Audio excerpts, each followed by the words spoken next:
Welcome welcome guys. आप में से कुछ लोगों ने पूछा था कि कौन कौन से नैरेटिव्स, तो मैंने एक शॉर्ट वीडियो डाला था and couple of questions were on कि यार और क्या नैरेटिव्स लग रहा है, कौन कौन से कॉइन्स उन नैरेटिव्स में हैं जो अच्छे कर सकते हैं 2024 2025 में।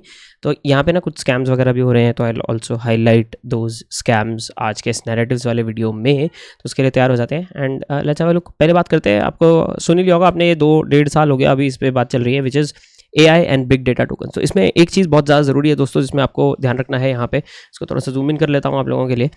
यहाँ पे ना जिस चीज़ का ध्यान रखना है वो ये है कि बहुत सारे क्रिप्टो के जो कॉइन्स है ना, वो सिर्फ उसके अपने अपने ना नाम में ऐसी बस AI घुसा रहे हैं। कुछ AI वाला कुछ नहीं, बस नाम में डाल दिया है, या फिर टेक में AI वाला कुछ नहीं कर रहे हैं। तो उस चीज़ का आपको थोड़ा सा ध्यान रखना पड़ेगा एंड आपको अच्छे सोर्सेज से आपकी रिसर्च यहाँ पे करनी बहुत ज़्यादा ज़रूरी हो जाती है। आपको सही में देखना पड़ेगा कि वो लोग कुछ कर भी रहे हैं उस वाले एंगल से या नहीं कर रहे हैं।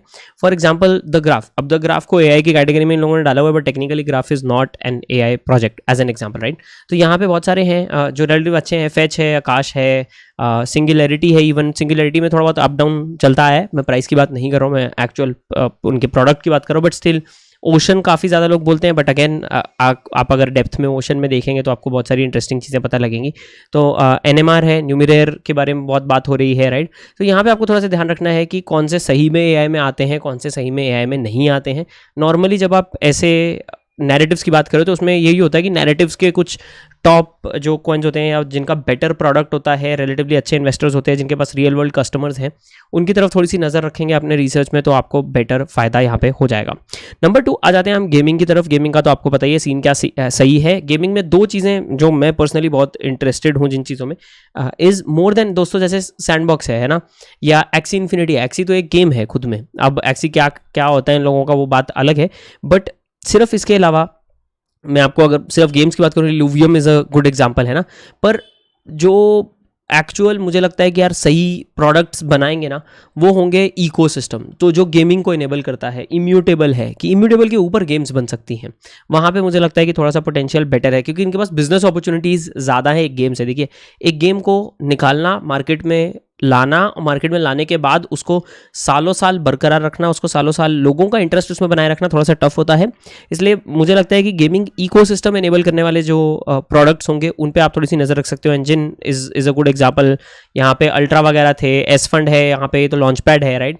तो CD5 वाले हैं, यील्ड गेम्स है, राइट। सो नाकामोटो वाले भी हैं actually. So all of these things I think यहाँ पे आपको इस चीज़ का ध्यान रखना पड़ेगा यार, किसके पास बिजनेस अपॉर्चुनिटी ज़्यादा है, क्योंकि जो पैसा बनाएगा वही वहाँ पे फिर मार्केट में अच्छा कर पाएगा। क्योंकि जब पैसा बनाएगा तभी वो फिर अपने जो भी उनके टोकन होल्डर्स हैं उनके पास कुछ फायदा होगा, उनकी हाइप बनेगी। पैसा बनाएगा तो मार्केटिंग पैसा लगाएंगे, हाइप बनाएंगे तो टोकन प्राइस बढ़ेगा। वो सारी चीज़ें डायरेक्टली कनेक्टेड होती है। तो वो वाला एंगल आप जरूर कंसिडर करेंगे कि इसके पास बिजनेस वाले साइड से एक बेटर अपॉर्चुनिटी है अपना प्रोडक्ट चलाने की और बरकरार मार्केट में रखने की। And then is real world assets. अब रियल वर्ल्ड एसेट्स में मैंने डीपिन की भी बात की थी, which is decentralized physical infrastructure. तो स्टोरेज, फाइल कॉइन, इस तरह की चीज़ें हो गई कि हमने या इवन हीलियम वगैरह हो गया है ना, जो फिजिकल स्टोरेज है या फिजिकल इंफ्रास्ट्रक्चर है दुनिया का, उसको डिसेंट्रलाइज कर रहे हैं, राइट।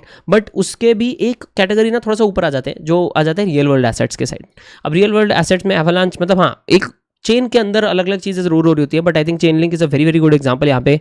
जो रियल वर्ल्ड एसेट्स के ऊपर काम करता है, सिंथेटिक्स है। सिंथेटिक्स में थोड़ा सा मुझे लगता है कि रेगुलेटर्स की तरफ से प्रॉब्लम्स हो सकते हैं, बट अगेन सिंथेटिक्स है, ओरिजिन ट्रेल है, क्रोमिया है, राइट, जहाँ पे काफ़ी प्रोडक्ट वाली साइड से चले तो काम हो रहा है, राइट। तो वहाँ पे आपको थोड़ा सा ध्यान रखना पड़ेगा कि यहाँ पे आप किस तरह से प्रोजेक्ट जो सिलेक्ट करें। गोल्डफिंच का नाम काफ़ी ऊपर बढ़ के आ रहा है ये सब चीज़ों में, तो गोल्डफिंच पे भी आप नज़र रख सकते हैं। And by the way, not buying recommendations, मैं आपको सिर्फ प्रोडक्ट साइड से बता रहा हूँ कि मुझे कौन से प्रोडक्ट इंटरेस्टिंग लग रहे हैं। मैं इतना कोई डेप्थ में रिसर्च करके नहीं हूँ अभी कि मैं आपको बोले यार ये खरीद लो, ये खरीद लो। वो डिसीजन आप ही के थ्रू आना चाहिए। But at the same time अगर प्रोडक्ट्स की बात करें, जो मुझे इंटरेस्टिंग प्रोडक्ट्स लग रहे हैं, वो मैं आपके साथ यहाँ पे शेयर कर रहा हूँ। सो रियल वर्ल्ड एसेट्स में कपल ऑफ थिंग्स जो मेरे हिसाब से आप सोच सकते हो यार। रियल एस्टेट जो है, फ्रैक्शनलाइज्ड रियल एस्टेट का काफ़ी अच्छा अभी आप बोलें तो डिमांड है, या हाउआ बोल सकते हो, वॉट एवर इट इज़, उसका पोटेंशियल अच्छा है। उसके अलावा अगर आप रियल वर्ल्ड एसेट्स की बात करें तो भले वो स्टॉक मार्केट हो, भले वो गोल्ड को चेन पे लाना हो, इस तरह की चीज़ें हो, वहाँ पे पोटेंशियल हो सकता है। बट ना जो RW वाला कैटेगरी है ना, उसमें मेनली जो भाव मिल रहा है वो सिर्फ उन्हीं को मिल रहा है जो मनी मेकिंग एसेट्स या स्टॉक्स या इस तरह के एसेट्स को लेके आते हैं, उसमें रेगुलेटर्स की तरफ से थोड़ा सा आपको ध्यान रखना पड़ेगा। सेम चीज़ मुझे लगता है जो डिसेंट्रलाइज्ड फिजिकल इंफ्रास्ट्रक्चर है, डीपिन वाला जो कैटेगरी है, फाइल कॉइन, रेंडर, ये सारे लोग जो हो गए, ये भी अच्छा काम कर रहे हैं, बट इसमें भी प्रॉब्लम ये आ सकती है कि अब रेगुलेटर्स क्या बोलते हैं। तो अगेन माय पॉइंट इज़ कि बिजनेस वाला एंगल आपको थोड़ा सा होलिस्टिक अप्रोच यहाँ पे रखना पड़ेगा। आप सिर्फ ऐसे नहीं कर सकते भाई कौन से कॉइन खरीदो बता दो, वहाँ पे आप अटक जाओगे वापस से, एंड भले बुल रन हो भले बेर रन हो, आप फिर अटकने का चांस आपका बढ़ जाता है। तो वो चीज़ हमको यहाँ पे नहीं करनी है, इसलिए थोड़ा सा इस चीज़ का आपको ध्यान रखना है कि आप कौन से एंगल पे रिसर्च कर रहे हो, कौन से सोर्सेज यूज़ कर रहे हो, एंड वहाँ से आप थोड़ा सा बेटर फिर जो है गेज कर पाओगे। सो दैट्स ऑल आज के वीडियो के लिए। Hope this video helps you out, या आपको कुछ आइडियाज इससे मिल जाए। अगर ऐसा है लाइक बटन जरूर दबाएं, सब्सक्राइब नहीं है चैनल को सब्सक्राइब कर सकते हैं। I will see you guys next time.